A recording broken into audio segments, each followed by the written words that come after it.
I'm Roy Potter, a former U.S. Army Lieutenant Colonel. Welcome to the Potter Expositor.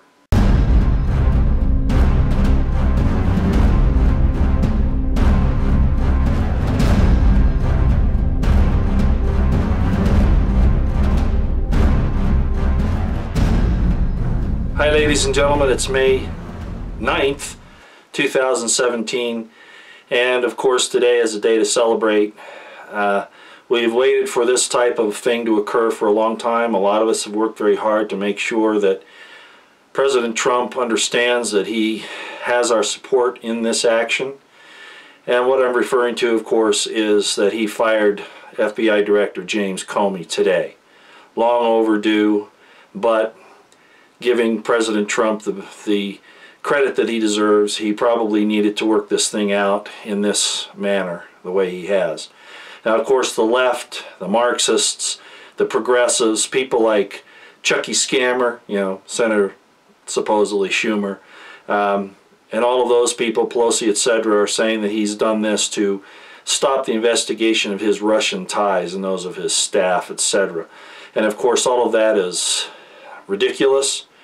The fact of the matter is, and Trump needs to go on the offensive now, and there's more than enough evidence to show that Hillary colluded with the Russians and Reid with the Chinese and on and on and on, and that it may involve more than just the business deals that they were involved in, that there was actually some treason involved there. I'm not saying that for sure, but the investigation will uncover it, and certainly some criminal activity. There are patriots in this country that stood up against Hillary and Reid and have suffered the consequences for it from a corrupt FBI and Department of Justice. Comey has covered the criminal actions, possibly treasonous actions, of these corrupt politicians. I don't know what else to say here.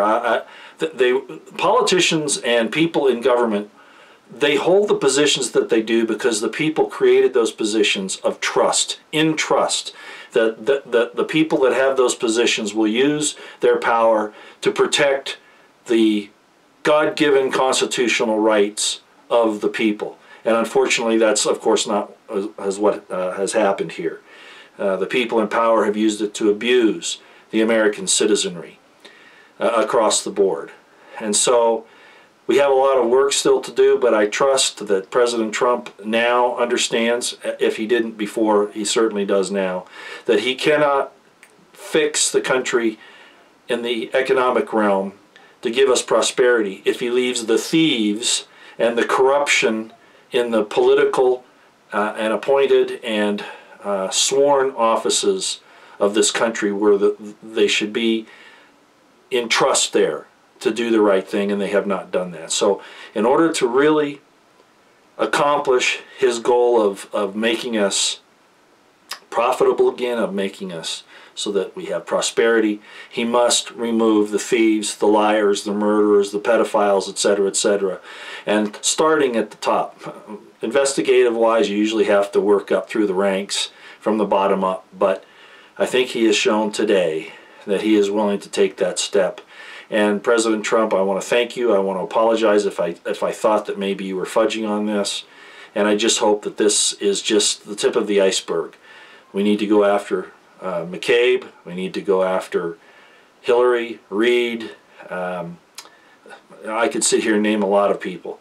I'm also understanding that McMaster has been trying to push you towards war, and you know that that is not the only answer. Even this whole thing with North Korea may have been an attempt to get you to act in certain ways rather than for the good of the nation and for the good of the world. But at this point in time, I'm going to ask for your forgiveness and apologize to you for doubting you.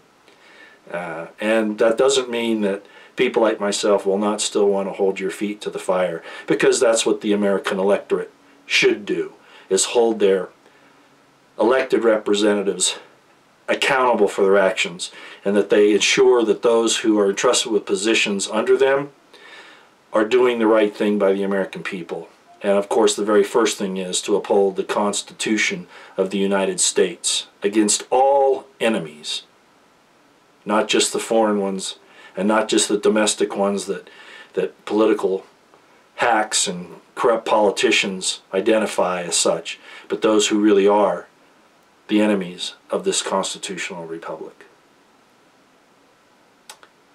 Thank you again, President Trump, and this is just a short, I guess you could say, admission that possibly I didn't see the entire picture, but at the same time it's also to say, damn the torpedoes, full speed ahead, sir. Continue on.